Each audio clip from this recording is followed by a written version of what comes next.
Brahmanandam Paramasukadam Kevalam Jnanamurtim Dvandvatitam Gaganasadrusham Tatvamasyadi Laksham Ekam Nityam Vimalavachanam Sarvadhi Sakshibhutam Bhavatitam Trigunarahitam Sadgurum Tvam Namami. Om Shri Hari Krishna Maharaj Ni Jai.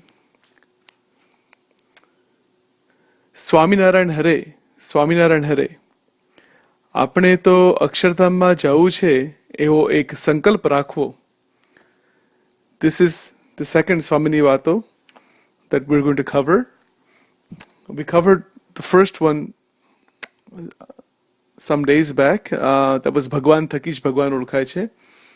The one we will look at today is આપણે તો અક્ષરધામમાં જવું છે એવો એક સંકલ્પ રાખવો. The translation of this particular statement, particular teaching of Gunatitanand Swami, is that in our lives we should keep only one predominant thought, that is that we want to go into the Akshardham. Apne to Akshardham ma jau che, that we want to go into the Akshardham. This is the thought, this is the one thought that should be maintained, the one sankalp that should be abiding within one's life all the time. Let's see if we can go into this particular teaching in more depth. The fact is that this life itself is something that is temporary. I think we know that. Even children know that. The fact is that this life can end any time. Anyone can go from this world any time due to some physical problem or accident or any other type of difficulty. So, if I was to ask the question, or if we were to ask the question, what is the most precious thing in life? Many would say one's money, or one's desires, or one's health. Those kinds of questions, those kinds of answers would be there. One's education is obviously very important. So many things are important. But what is the most important thing that we have that we cannot really ever get back? And the answer to this question is time. That the time remaining in our life is that which we can never really get back. For example, today is May 15th. It's about 8 o'clock right now. 8 p.m. May 15, 2012. And this is the present. Sachin is speaking in the present. This is the present time. And the fact is that time is going on. The amount of time remaining in each of our lives, including mine, is shrinking second by second, microsecond by microsecond, minute by minute, day by day. It is shrinking constantly. And nobody knows when the end point is going to come. No one has that knowledge, except for God or the enlightened beings who have Trikal Darshan, who are able to see past, present, future. Other than them, nobody else really knows when this life ends. So, one thing that is extremely clear, I hope, is that the time remaining in our lives is extremely precious. It is more precious, more important, and it is the thing that should never be wasted. The preciousness of it is what we need to become completely aware of.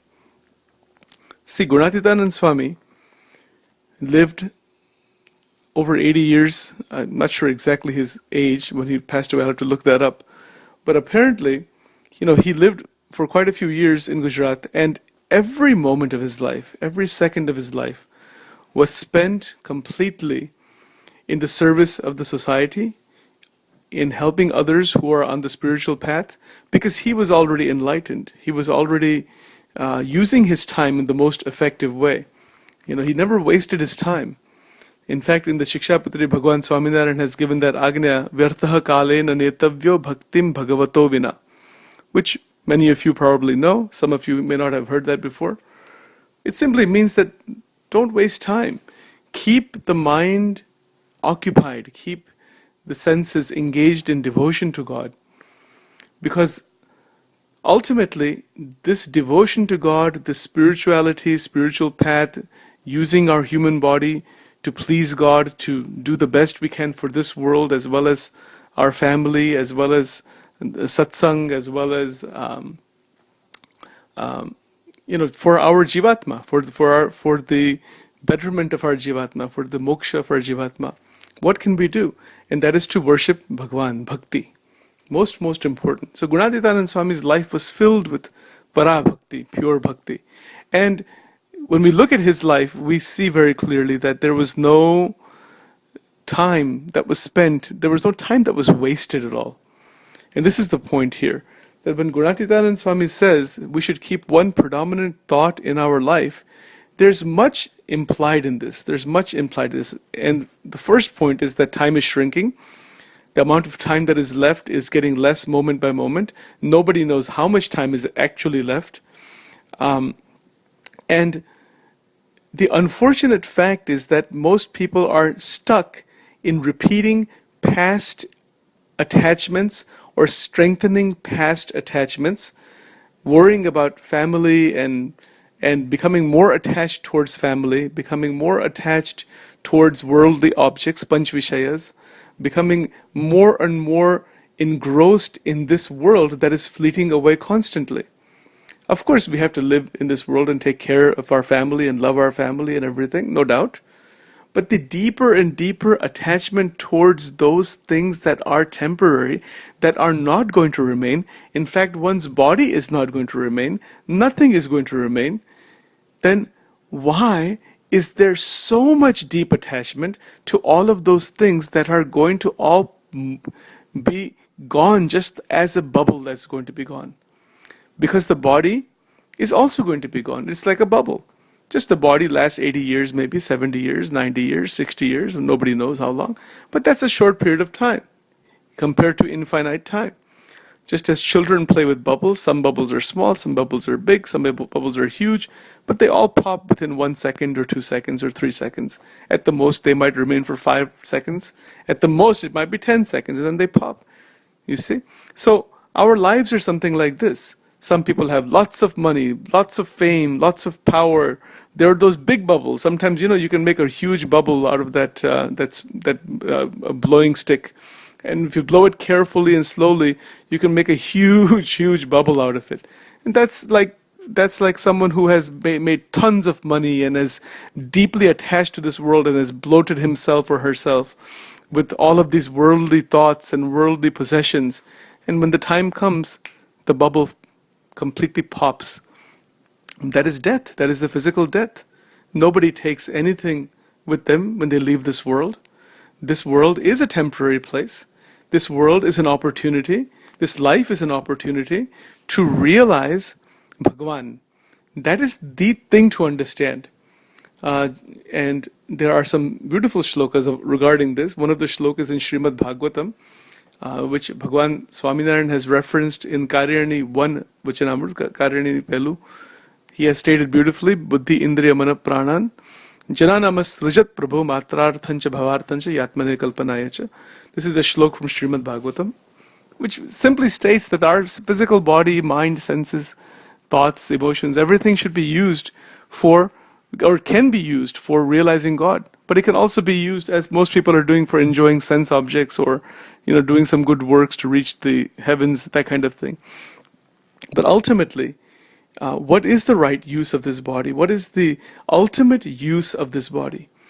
So this is the foundation, or some of the foundation, in trying to understand and grasp this particular statement of Gunatitanand Swami about apne to akshardhamma jau che evo ek sankalp rakho. Because, human beings have endless sankalp. Sankalp meaning different thoughts, different ideas, different wishes, different feelings about these worldly things. Jagat sambandhi sankalp vikalp, thoughts that are constantly coming from the mind. Do this, and then I will get this, and I will be happy. If I have If I have a $50,000 job, then if I make $10,000 more, then I'll be happier. If I get $60,000 next year, if I make $100,000, I'll be happier. And then like that, those people who are making $500,000 are looking to say, well, I'll be happy when I make $1 million a year. I mean, this kind of thing goes on constantly. Those who are multimillionaires have endless, have God knows how much money. Then they want to become politicians. They want to become rulers. They want to become leaders. There's no end to desire. This is just the fact. Desire has no end. It just keeps changing and twisting and turning and enhancing and expanding and growing and becoming stronger the more it is fulfilled again and again and again. That is the nature of desire, because that is the nature of the process of desire in the brain itself.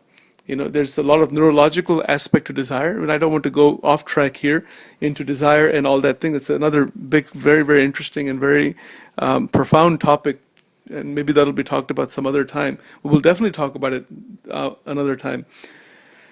But the fact is that can we see the importance of time, the limited time? You know, everyone can repeat the fact that, yes, time is limited in life, do the best you can. Anyone can give lip service. Even I'm talking about it right now. It's okay to talk, to share, and it's necessary, nonetheless. Yet it's more important to have a perception of the movement of time. Because when Gunatitanand Swami is using the word sankalp, sankalp refers to thought. You see? Thought, and there are innumerable thoughts, obviously, and Gunatitanand Swami is insisting here, he is giving almost like an agnya, it's an agnya, clearly to his disciples, that keep one predominant thought, one powerful thought, that we want to enter into the Akshardham while living in the body. Now, that particular statement doesn't say while living in the body, but we can extrapolate from that to mean that. Because while we're living in the body, can we enter into the actual Akshardham itself? Because the body, when the time comes, it will fall away. Yet, while we're living in the body is the tool, it is the sadhan, it is the means, it is the opportunity, it is given by the grace of God to the Jivatma to perform spiritual practices and live such a life that the maximum ultimate use of the body can be lived in one's life. You see, so and that is only possible when we are able to realize the importance of keeping the mind, the thoughts, the emotions on Bhagwan. Keeping them there, because like even Gunatitanand Swami said that there are very few individuals who are able to keep their mind absorbed in God all the time. It's a very difficult thing to do. It's difficult because it's difficult because person says, I'm going to do that. There is the ego that says I'm doing. It's not difficult when the ego is not present. When the ego is not present, there is a natural abiding in God consciousness. And that God consciousness is the presence of Bhagavan. So, keeping this sankalp that I want to remain in God consciousness because life is ebbing away. Life is moving away. You know, every day that we wake up in the morning is another opportunity to progress further spiritually. It is another opportunity to maintain a connection with Bhagavan. It is another opportunity to feel the newness of satsang, the newness of bhajan, of bhakti, of puja, of mantra, of chanting, of seva, of guru mahima, ishtadev mahima, mahima of scriptures. It is a new opportunity, newness that has to be there, rather than a repetitive mechanicalness, or rather than a repetitive mechanical pattern. You see? So, keeping all this in mind, can we move into this state where our thoughts and our feelings become synchronized with Gunatitanand Swami's Agnya, which is to keep one sankalp predominant, that we want to enter into the Akshardham.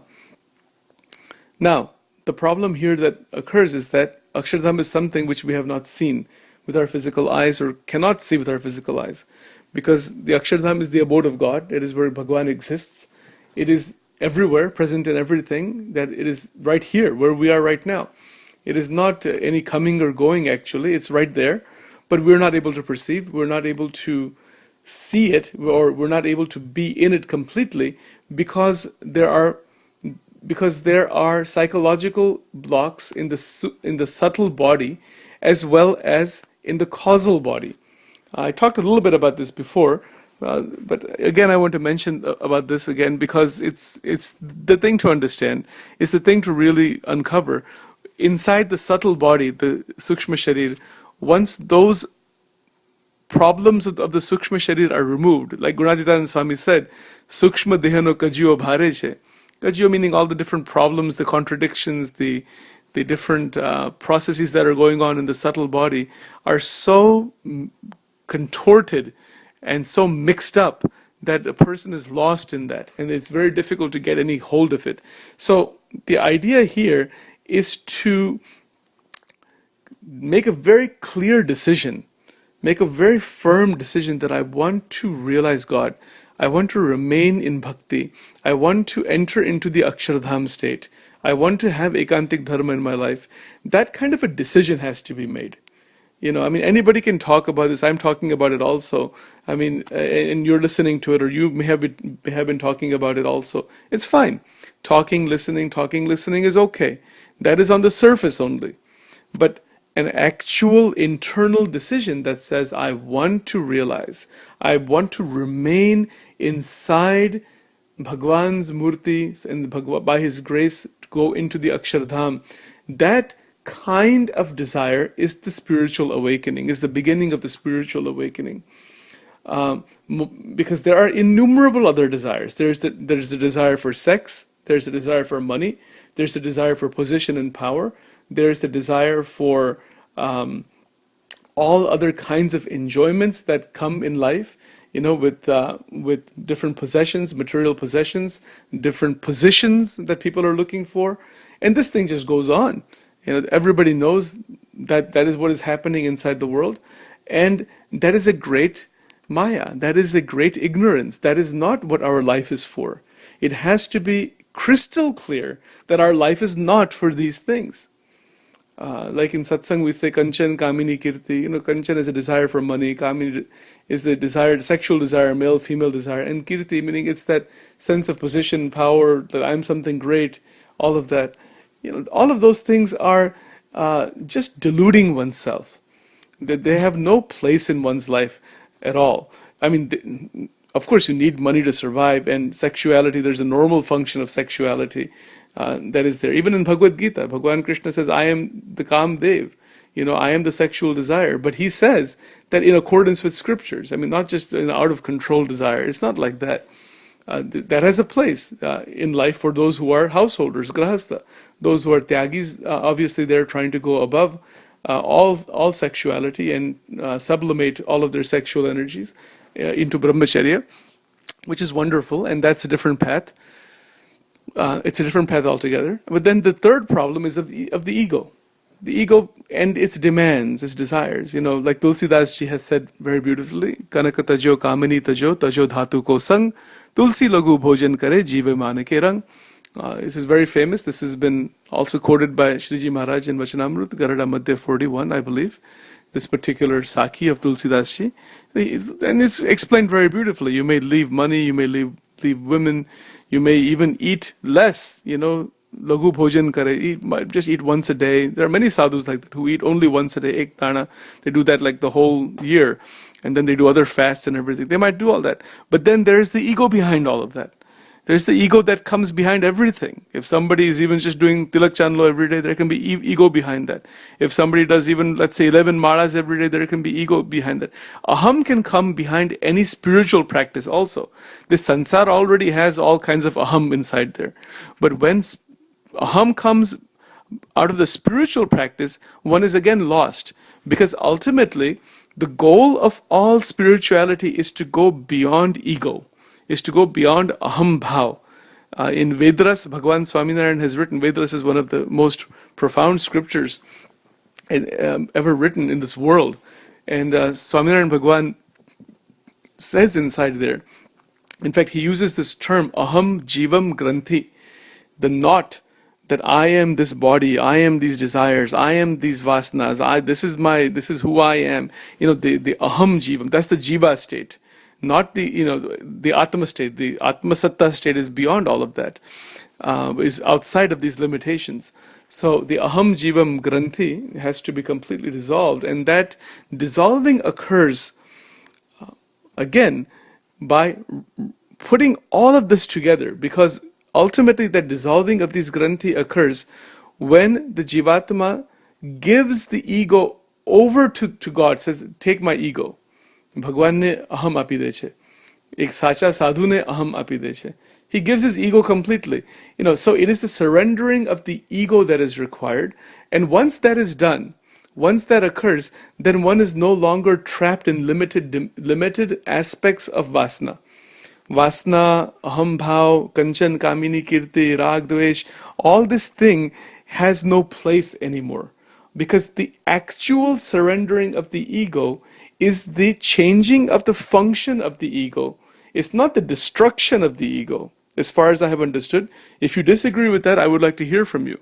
Please send me an email or letter or call me, and I would love to talk to you about that. Because it is not the destruction of the ego, it is the changing of the function of the ego. Because the function of the ego is to possess.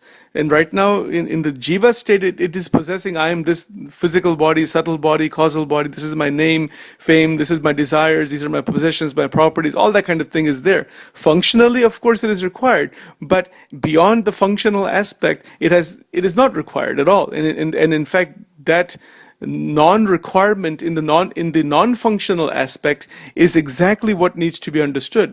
Because when the mind is overtaken by this ego, and it functions according to that, then that is aham bhav. That is the barrier that is caused with God, and then that person is lost, is completely deluded, basically. You see, so ego has to be turned over towards Bhagwan. It's the turning over. Now that turning over towards Bhagwan and Ekantik Saint is what this is all about. Now the turning over means what? It means that the function of the ego changes, where he gives it to Bhagwan. He gives it to him. He says the ego is yours and it is yours permanently. So what happens then is that the individual's ego feels, I am the Atma. I am Akshar, I am Brahma, I am divine, I am the servant of the Lord, I am the sevak of Bhagavan. That kind of I remains. But that I is not the usual human ego. That is not even like a spiritual ego, but it is a ego that liberates. You see, so that is the changing of the function of the ego. So I am the Atma, I am divine, I am beyond the three bodies, I am beyond all limitation. So that I is the real I, that is the Atma. And to come to that point of liberation, that point of freedom, Gunatitanand Swami is pointing us in that direction. He's saying that you are the Akshardham, you are the Brahman, you are the Atma. And when you are that, then where is the issue of going to Akshardham? It's not a question of going somewhere. It is a question of realizing where you are and who you are as you are. Once you realize that, then there is no coming and going. But the thinking processes that are going on inside the mind, they need to be turned towards the Atma and towards God and Satpurush. Because if they are not turned there, they're going to remain stuck inside this world of diversity. This being stuck in the world of diversity, the individual then has no hope of coming out of this repetitive cycle of birth and death. Just as Shankaracharya Maharaj stated, Punarapi jananam, punarapi maranam, punarapi janani jathare shayanam, iha sansare bahudustare, krupaya pare pahi murari, bhaja govindam, bhaja govindam, bhaja govindam, mudamati. Right? So this turning of the ego is an act of pure love. It is an act of pure devotion. And it is where this one sankalp that I want to enter into the Akshardham, meaning I want to please Bhagwan, I want to be freed from all of these problems of this life. That kind of thought, that kind of thought remains so predominant that it never breaks. And Gunatitanand Swami, he states here that we want to go to Akshardham. Akshardhamma jau che. So going in what sense? When the physical body dies, there's the going of the Jivatma into Akshardham. Certainly that is there through Archi Marg and all of that, according to Garuda Pratham 21. But ultimately what you have is that where you are now is the Akshardham is right here.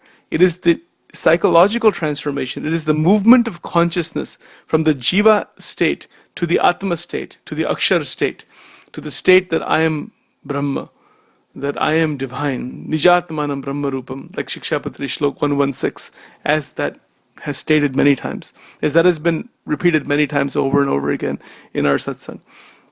So that kind of a feeling has to be there. Now, again, looking at the way time moves by, as time is shrinking, can we visualize that time is shrinking? Time is shrinking moment to moment, and the visualization of the shrinking time should create an awakening within us. Now, that awakening occurs because it's like a shock almost. Not a shock, but it hits you.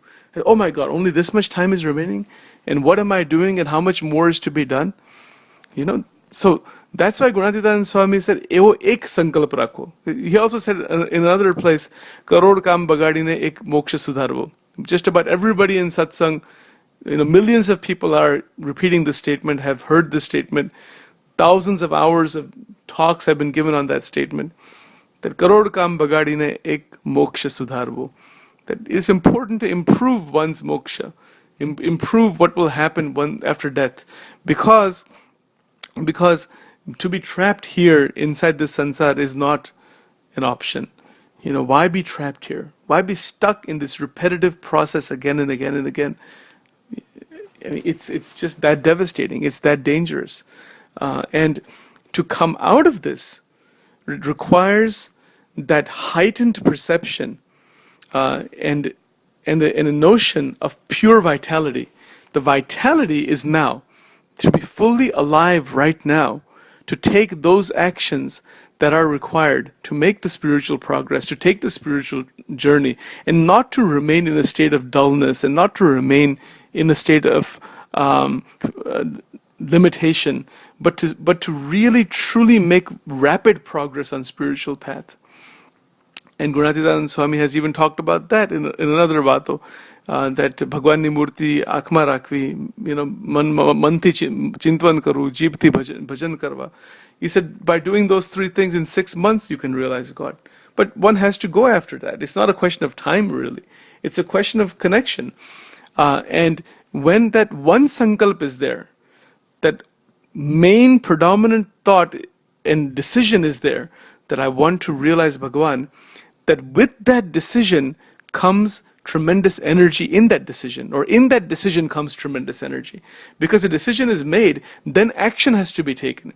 You might make a decision that says, I want to do this, I want to remain in God consciousness, but how can you remain in God consciousness without taking action to remain in God consciousness? So taking those actions to remain in God consciousness is very critical. Now, what are those actions? That is, the action ultimately is to find a way to remain in a constant connection with Bhagwan. That is through manan, chintan, katha, varta, bhajan, kirtan, dhyan, seva, however it may be done. And it has to be done so that dullness and repetitiveness does not occur. Even though there is repetition of many things, can you see the newness in it? If you cannot see the newness, and if dullness is there, there's a problem. Then if dullness is there in this process, then one has to stop that process and not do any process for some time and just remain in deep feeling that Bhagwan is there until the rejuvenation occurs, and then begin the process again. Again, this is a very profound subject about sadhana, which can be talked about some other time, and it's all interlinked together. And it will take several hours to explore that in much more detail about sadhana in particularly. But the fact is, Gunatitanand Swami here is just merely saying, make a firm decision that I want to remain in God consciousness. I want to enter into Akshardham. Not as some fanciful idea, but as an actual entrance. We have seen very enlightened saints in the Swaminarayan Sampradaya that are even there today. And I'm not going to name anybody, because the moment I name anybody, somebody else is going to say, well, he's not enlightened, and that kind of thing. So I'm not naming anybody. It's up to you to decide who is enlightened, who is not. The main thing is you become enlightened. Main thing is I become enlightened. Our little side topic here, I think we're so much concerned about what somebody else's sthiti is when we're not concerned about our own sthiti. And that is a very unfortunate thing. So there's so much argument among different disciples and groups and all that, how great somebody is or how great somebody is not, or what will happen to somebody after they die. And I said, why are you worried about what will happen to somebody after they die? Why not worry about what is happening right now in our life right now? Which is the most important thing. Why worry about anybody else? Again, Gunatitanand Swami has talked about this beautifully. He said, Bijanu kalyan karwa ma loto joto karvu. And apdu potanu kalyan છે એમાં બરાબર દ્રષ્ટિ રાખવી. Keep vision and attention and concentration and focus on one's own kalyan, one's own spiritual progress. Don't worry about others. Love others, do service for others. Even like Sachin is talking here, this is not to convince anybody or anything. This is to keep my knowledge fresh, and it is for me primarily. If you are hearing, if you find it beneficial for you, great.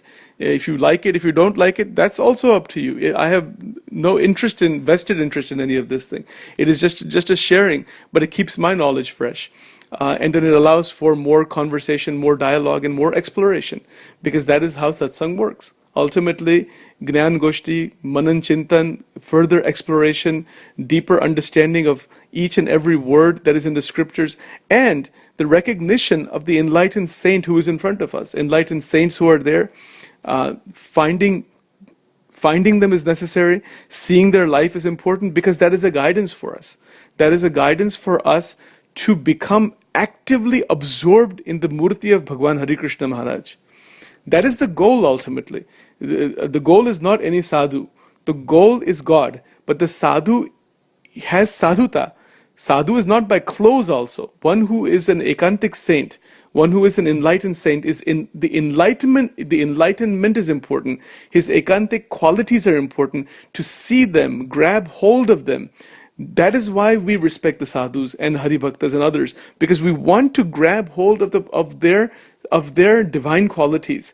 And those qualities are inside every human being's heart. They have just to be unlocked. That's all it is. That's all it is. That is why Guru is necessary. That is why Ekantik Satpurush is necessary.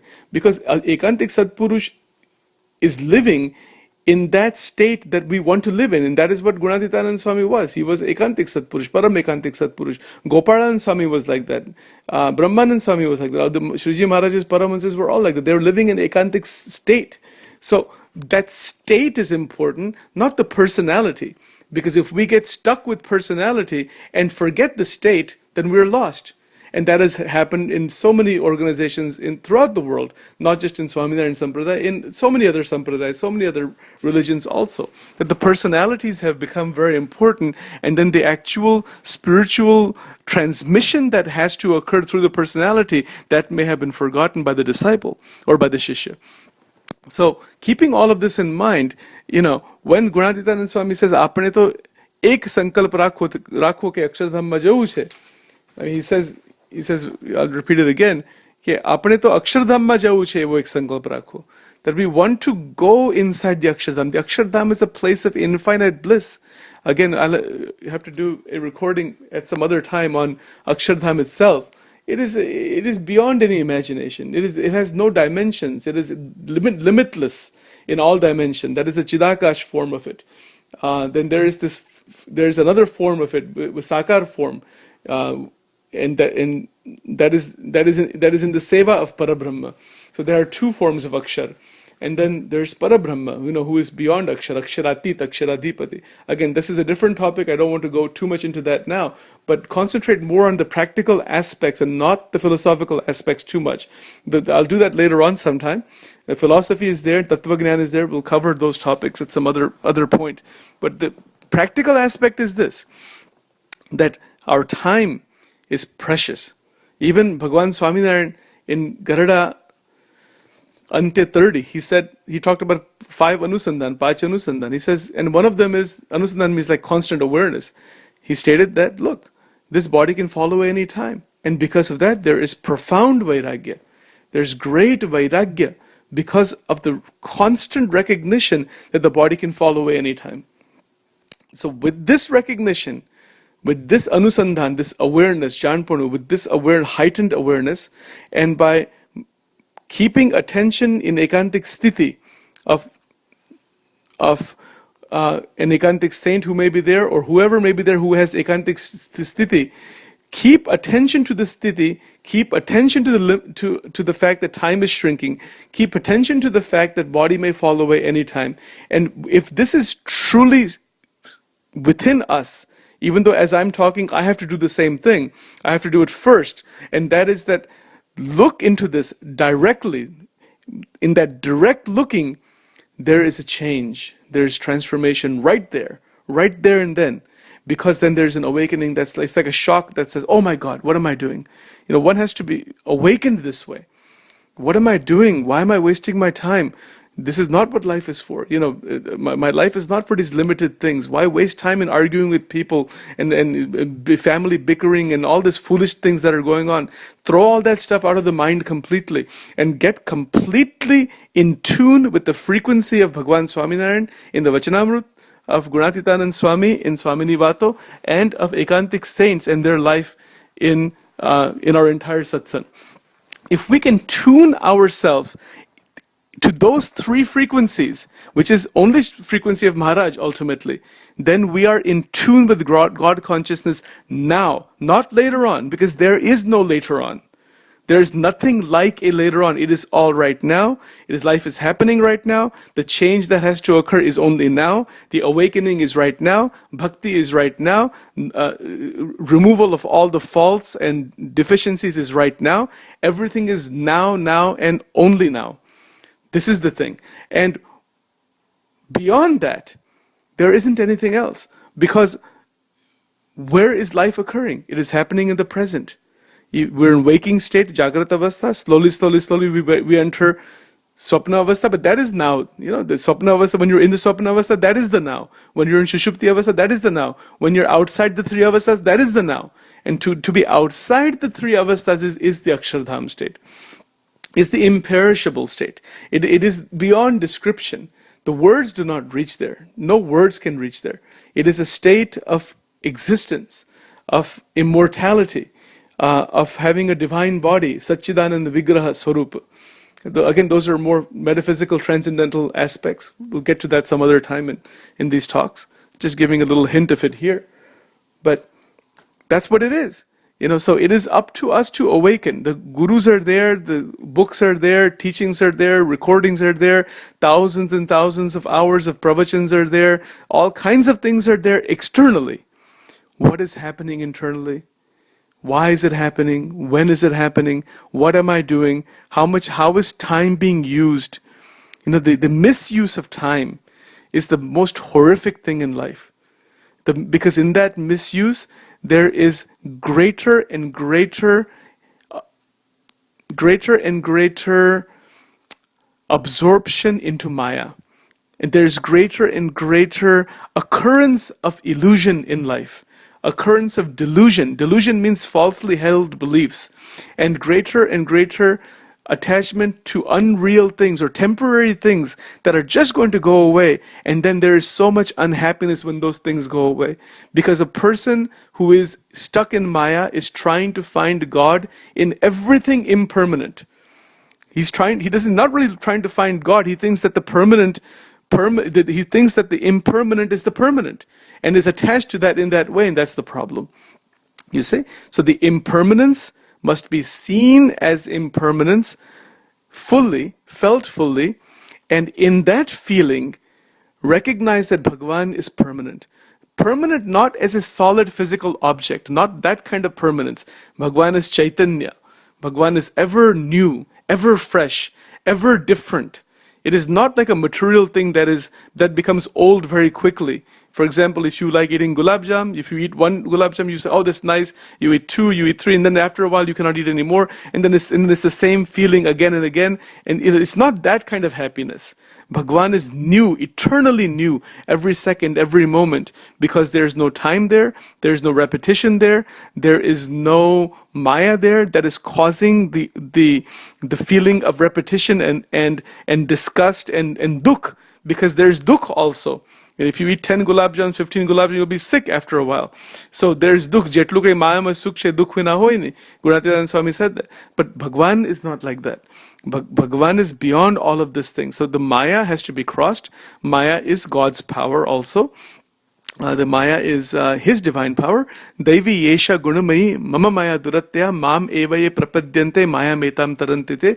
Bhagavan Sri Krishna has explained this beautifully in Gita, which is also quoted in Vachanamrut on several occasions, that this maya is divine also. It is God's power. It is not there to hurt anybody. But the Jivatma has to transgress that by going to Bhagavan. By going to Bhagavan with all one's heart, all one's energies, feelings, thoughts, the emotions. That's what these yogas are all about anyway. The Bhakti Yoga, Jnana Yoga, Karma Yoga, Dhyan Yoga, Tap Yoga, Sankhya Yoga, all the kind of yoga. Yoga means to connect, right? Very simple. So that connection with Bhagavan in all of these ways. I mean, the Bhakti Yoga is not separate from Jnana Yoga. It is not separate from Karma Yoga. They're just different ways of describing the same thing. It's all this one thing after all. Ekam Sat Vipraha Bahuda Vadanti. Ekam Sat Vipraha Bahuda Vadanti. This is the basic teaching. That there's only one truth. Different ways of explaining are there. Don't get caught up in explanations. Don't get caught up in argumentation. Get caught up in God. Get caught up in Bhagavan. That is for me, for myself first. I'm telling this to myself. If you're listening to this, if you feel that you should do this, then do it. Don't wait for anybody. Don't wait for anybody at all. Because the moment you wait for somebody else, something else, time is slipping by. You see? So, all the time have antardrishti, see what is happening, see the preciousness of time, see the importance of Gunatitanand Swami's words, that those words are not spoken out of any selfishness or anything that Swami wanted for himself. He was like a burning stick of incense, that just gives fragrance everywhere. Even today, there are ekantic saints, great saints in Swaminarayan Sampradaya, who are just like that. You see, you find out who they are. I'm not naming anybody who is there today because of the foolish controversies that are going on all the time, and then Abhav Agun that is going on. That is truly sad, but that is also not my concern. I hope that is also not your concern. Find who is real, and capture the reality of those real saints who are there, real sadhus who are there, and stick to the gunas, the qualities, not the personalities, and go beyond all kinds of rag and dvesh. Because if you cannot go beyond rag and dvesh, it doesn't matter who you are, what clothes you're wearing, how much money you have, or how much knowledge you have about scriptures, or any of that kind of stuff, or however great the guru may be. If you as an individual, or if I as an individual have raga and dvesha, our spiritual level is not only zero, it is absolute zero. There's negative 273 degrees Kelvin. That is our spiritual level. So this is a fact. This is a spiritual fact. And if we don't recognize that, we will just be stuck inside rag dvesh, thinking that we are progressing spiritually when we are not. Because how do you know if you have rag dvesh? If there is the slightest disturbance of the ego that says, this is mine, this people are mine, this group is mine, this family is mine, but others are not mine, the I and the mine. If that is there, then spirituality is still very, very far away. Gunatit state is extremely far away. And these words that Gunatitanand Swami has written, they will just remain words. We may talk about them. We may give hours of lectures behind them. I'm talking even here right now. So what? Sachin is nothing. It doesn't mean anything. Ultimately, what is important is there the actuality of Rag and Dvesh. If that actuality of Rag and Dvesh is there, one may be talking for 1,000,000 hours. One may be doing all kinds of seva for any sanstha, for any guru, giving their donations, this and that, and may be praised so much. But ultimately, spiritually, there is an absolute zero level, unfortunately. Because there cannot be any progress, spirituality, with the opposing processes of raga and dvesha. Raga means deep attachments through the ego. Dvesha means deep dislikes through the ego. One has to go beyond that. And to go beyond that is the beginning of spirituality, and it is also the end of Maya. It is the beginning of spirituality, it is the end of Maya, and it is the beginning of the development of the sankalp that Gunatitanand Swami is talking about, that I want to enter into the Akshardham. That sankalp, that thought, is not just an ordinary thought, it is a profound growth from within. Although the word sankalp is used, it is not just an ordinary thought, it is a deep psychological transformation where there is a profound growth of energy and emotion and thought and desire, all turned around in such a way that growth is a spiritual growth into the spiritual dimension, into a dimension beyond the limitations of desire and Maya. You see? So that growth, once that is occurring, with that specific decisional thought that says, I want to remain inside the Akshardham state, once that thought occurs, once that growth begins in the real sense, is then the beginning of the actual real contact with Bhagavan. Before that, there is only a psychological game that is being played, which has to stop. If it doesn't stop, we will never progress into the Akshardham. It doesn't matter who you are, it doesn't matter who I am. If we have raga and dvesha, we cannot ever enter into Akshardham. That much is 100% for sure. So let us pray to Bhagavan Swaminarayan, to Hari Krishna Maharaj, to all of the incarnations of God, to all of the great saints who are here today, the great devotees who are here today, and to all of the enlightened people who have ever come on this planet, in the past also, that they may bless us, shower us with pure vision, so that we may transgress, so that we may transcend, not transgress, but we may transcend our internal limitations and begin to look at everyone with a sense that Bhagavan is inside that person, and not as a belief, but have that vision to see Bhagavan actually inside that person, so that the sankalp that Gunatitanand Swami is talking about, that apne to akshardham ma jau che evo ek sankalp rakho, that sankalpa begins and flowers into such a state where Akshardham itself opens up by the grace of Maharaj, and we remain inside that as an Akshar Mukta. Sajanand Swami Maharaj Ni Jai.